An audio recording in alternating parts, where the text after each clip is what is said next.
York University students looking to delve into the Ontario Provincial Government Archives can now do so without leaving campus. Doors to the new Archives of Ontario building opened April 2nd.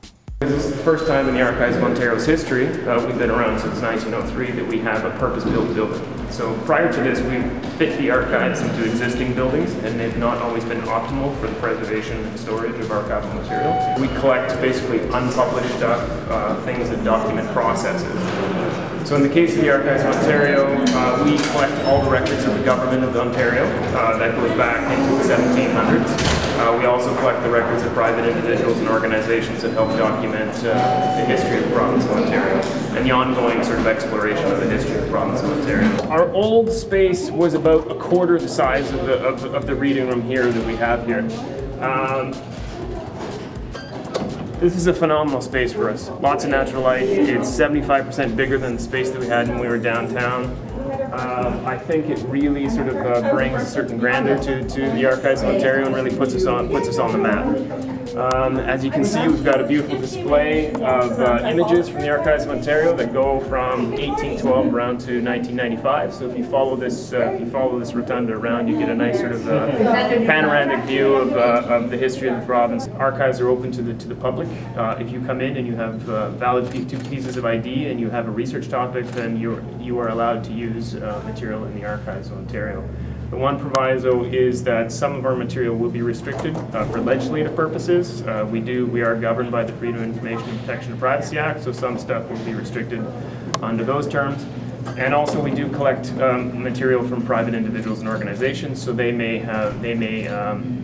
also impose certain restrictions on stuff, but we can help negotiate those processes for you and help you out with that. So you can look at all different media in this area. We've got larger tables for oversized maps. Also, we've got light tables for looking at photographs and negatives. We've got a number of desks that are all wired, and the room itself actually is got Wi-Fi capabilities. We have 75,000 reels of microfilm, so in an effort to make our stuff more accessible, most of our more valuable collections or well-used collections have all been filmed onto microfilm, so that people can come in and can do sort of self-serve sort of retrieval of material. The new facility features some of Ontario's most valuable collections. It's like David Thompson's greatest hits.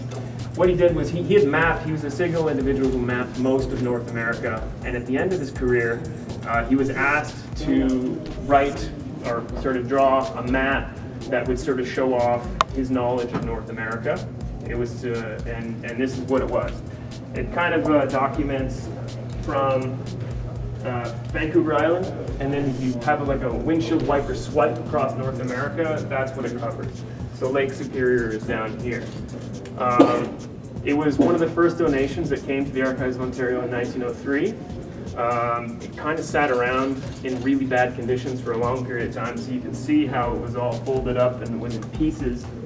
And in the 70s, the Archives of Ontario undertook a huge reclamation project to actually preserve this thing and to stabilize it so that we could put it on display and so that people could appreciate it. Students from several disciplines could take advantage of the materials housed at the archives. The archives, previously situated in the downtown core, served a wide range of individuals. 60% of users were family historians and genealogists. The other 40% were made up of lawyers, filmmakers, and graduate students. The new building will meet the Leadership in Energy and Environment Design Silver Certification, a nationally accepted benchmark for the design, construction, and operation of high-performance green buildings. The building should receive its LEED certification sometime over the next year.